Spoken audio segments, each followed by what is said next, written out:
Hola, buenas tardes. Mi nombre es Ilse Joana García González, soy la psicóloga. Eh, Venimos de la escuela EPO 225 Francisco Luna Gobierno del grupo 404.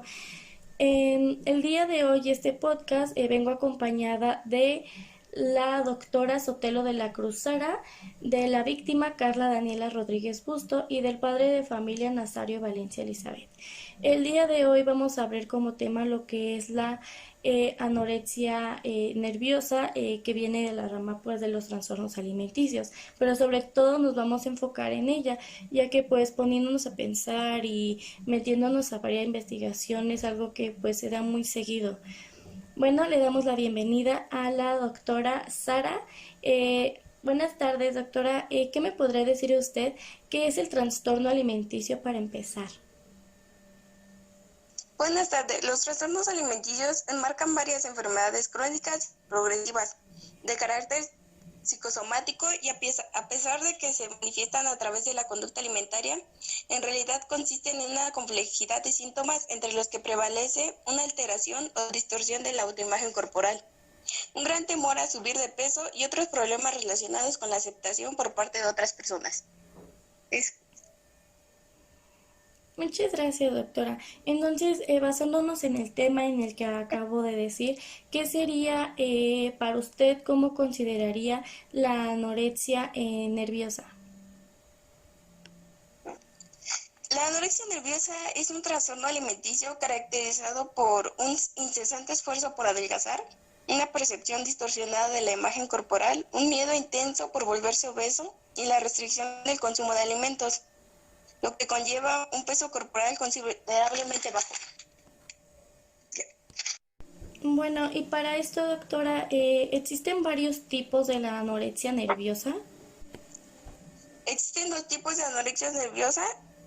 La primera es el tipo restrictivo. La persona limita la cantidad de alimento que ingiere, pero no se da un atracón o se purga regularmente. Por ejemplo, provocándose el vómito, lo que se denomina vómito autoinducido. Algunas personas hacen ejercicio en exceso.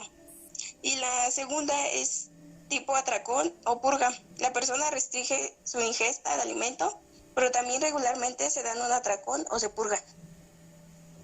Muchas gracias. Y para esto hay un tratamiento o incluso primero las causas del por qué lo provocan y después del tratamiento, ¿cree que nos pueda comentar? Como tal, no existe una causa por la cual se dé el trastorno de la anorexia nerviosa, pero se han identificado en los estudios algunos factores por los cuales son la genética, el ambiente y la sociedad.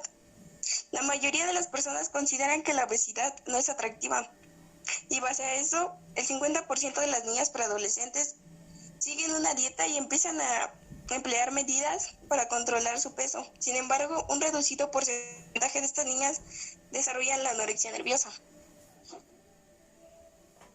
Como tal, un tratamiento así basándose en medicamentos y así no hay, pero se toman medidas para garantizar el consumo de nutrientes y calorías en cantidades adecuadas en las personas. También se les recomienda terapia psicológica y para los adolescentes terapia familiar o que asistan a controles médicos regularmente. O sea que para esto es más como que un control de alimentación a medicinas. Así sería controlar su alimentación, empezar a controlarla y mandarlas a terapias. Ah, ok, muchas gracias. En este caso, yo como psicóloga, pues sí les digo que es algo pesado, las personas que sufren esto. Y yo como psicóloga, pues los diagnósticos en sí de los trastornos alimenticios pueden ser difíciles de detectar, ya que pues parte de la medida de los cuerpos ideales, justo con la versión de hacer dieta y definitivamente de una actividad normal, pueden complicar los hábitos alimenticios de las personas. Puede ser muy difícil para una persona el trastorno alimenticio, admitir que tienen un problema. Saber cómo apoyar a alguien con un trastorno alimenticio también es un reto realmente para ellos, para ellas y sobre todo pues más para las adolescentes que están alrededor entre 12 hasta 19 años que tienen este problema mayormente. Los signos y síntomas, pues los trastornos alimenticios pueden ser difíciles de detectar realmente. Una persona que sufre de bulimia puede tener un peso normal, por ejemplo, pero la actividad en las que se involucran pueden ser realmente mortales, en este caso pues la anorexia. Por ejemplo, algunos de los signos de alarma para especificar más los síntomas de la anorexia, incluso también bulimia, psicológicamente es el bajo autoestima, el retraimiento social, comentarios de sentirse gorda cuando el peso es normal o bajo, la preocupación por la comida, peso, conteo de calorías y de lo que la gente piensa, así como críticas en otros. Las preguntas constantes a los demás sobre cómo se ven comparándose a otros es también un problema que lo vemos muy normal luego, pero poniéndose a pensar esto puede ser una alarma de que pues esta persona tiene un trastorno alimenticio. También la negación a que existe un problema, que es lo que acabo de decir, el deseo a ser perfecto, perfecta, la intolerancia hacia los demás, incapacidad para concentrarse, la irritabilidad, mal humor y culpabilidad también es un grave problema. La ansiedad, sobre todo, impulsibilidad e inestabilidad emocional, el hecho de que uno mismo se tenga coraje por ser lo que son, según ellos psicológicamente, cuando pues están bien y empiezan a causar un trastorno alimenticio por el me veo gordo o el me veo muy delgado. En este caso, pues como estamos hablando de la anorexia, muchos de los casos han sido personas que quieren mantener su peso y sienten que ya subieron y quieren mantener menos y menos y menos y menos, y esto ocasiona la anorexia nerviosa a tal punto de que se están dañando sin darse cuenta y sin querer abrir los ojos. Entonces, para esto tenemos a la invitada Carla Daniela, que es una de las víctimas sobre este trastorno. Bienvenida, Carla, adelante, cuéntanos tu experiencia, cómo te diste cuenta, cómo aceptaste que pues que estabas mal, porque aceptar que uno está mal en los trastornos alimenticios es algo muy pesado. A continuación, Carla, bienvenida. Hola, soy Carla. Pues sí, como decías, tuve anorexia. Creo que todo comenzó cuando empecé a compararme con las demás personas, cuando empecé a querer cumplir estereotipos, etcétera. Es un proceso difícil, ya que aceptar que tienes el trastorno es lo más complicado. Tuve que empezar a tomar terapia y ese fue el primer paso para mejorar y combatir mi trastorno. Lo que más me ayudó para darme cuenta de lo mal que estaba fue mi familia, las personas cercanas, y pues así fue como comencé a tomar terapia. Muchas gracias, Carla. Al tomar terapia lo veías como algo tonto, porque así lo ve la mayoría de la gente que ha sufrido sobre esto. Al tomar terapia lo veías como algo tonto o lo veías como estar en de acuerdo que necesitabas ayuda después de que, como nos comentaste, tu familia te hicieron abrir los ojos. La verdad es que sí, al principio las primeras terapias fueron un poquito en contra de mi voluntad, porque era muy difícil para mí, pero con el tiempo ya me di cuenta que en realidad necesitaba las terapias, que hablar con la psicóloga y que me explicara todo lo que yo tenía, pues sí me ayudaba bastante. Y por ejemplo, la doctora Aileen nos había dicho que el tratamiento son como que las comidas. Supongo que te iban aumentando tu comida poco a poco. ¿Se te dificultaba o cómo le hacías? ¿Cómo fue tu proceso? Sí, claro. Al principio fue muy difícil porque estaba acostumbrada a comer lo más mínimo, ya que sentía culpa por lo que comía, pero pues te digo, todo es un proceso y fue aumentando poco a poco hasta que llegué a tener una comida bien, y así sigo hasta el día de hoy. Qué bueno, realmente nos da gusto pues saber que ya estás mejor y que pues sigues adelante. Otra pregunta, ¿tu familia está presente? En este caso, tu mamá Elizabeth. Elizabeth, bienvenida.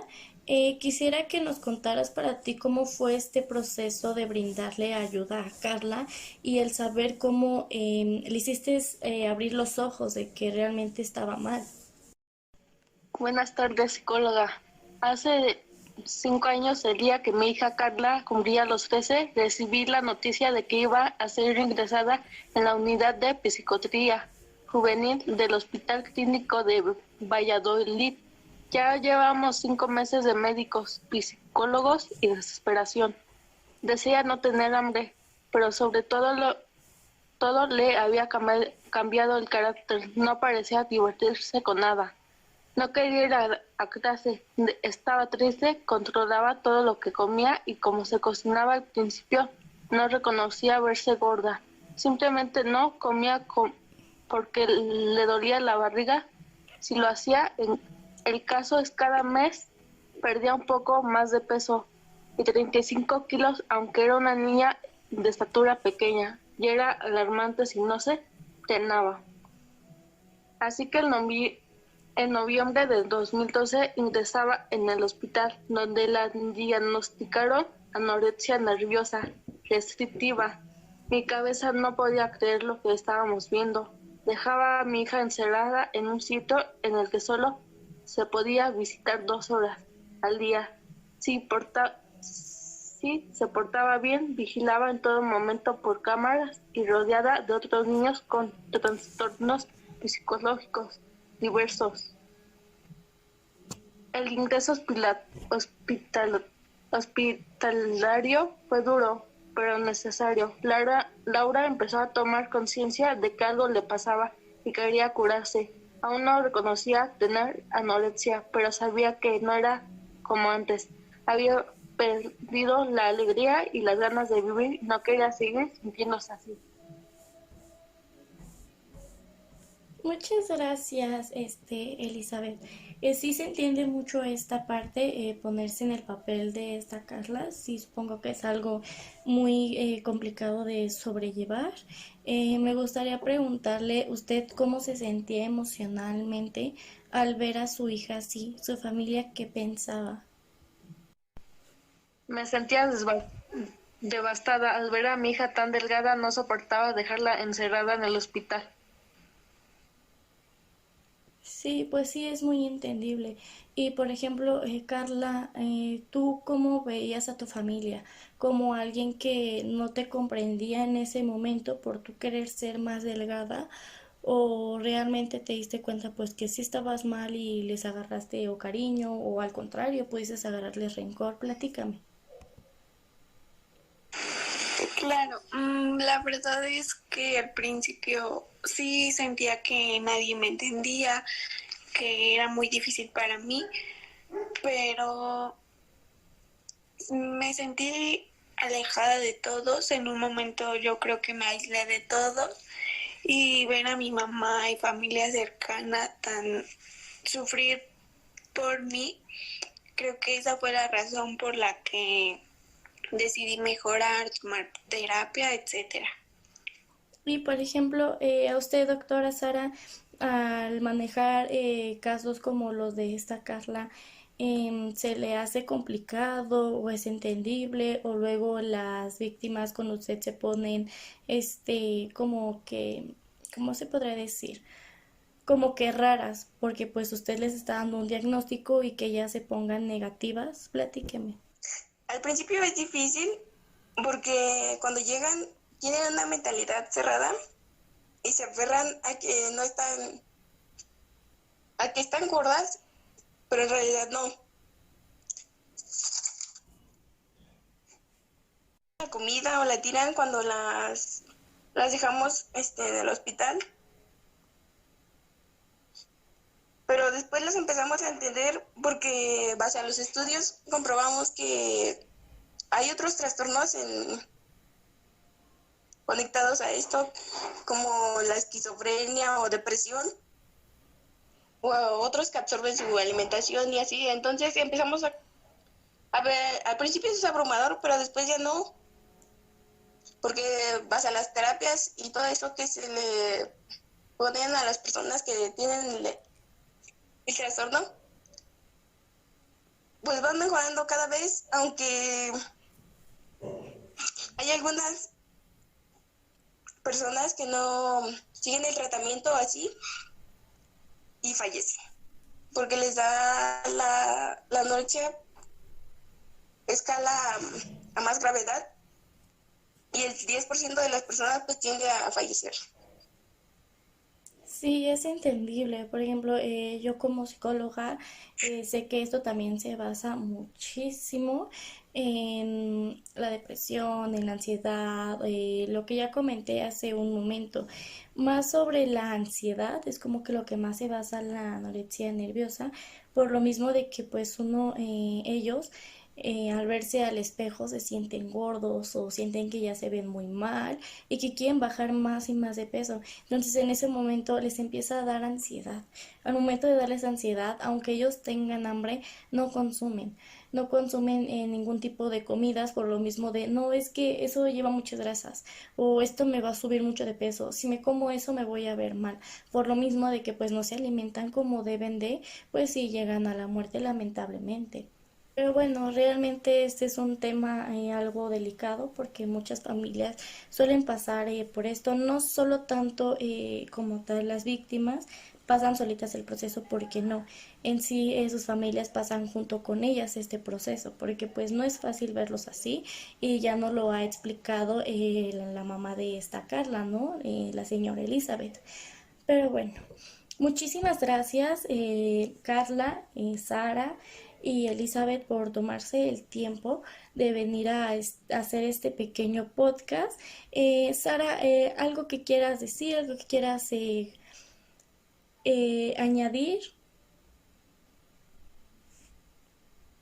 Es algo que no es un tema tan regular, pero está bien que empiecen a sacar los trastornos que no sean tan regulares para que las personas empiecen a dar cuenta de los temas, la sociedad más que nada, y a veces por comentarios así las personas llegan a caer en algunos trastornos. Y darle las gracias, psicóloga, por haberme invitado este día a su podcast y nada más. Muchas gracias, Sara. Carla, ¿tú quisieras añadir algo o algún consejo que les das a estas personitas que están pasando en este proceso?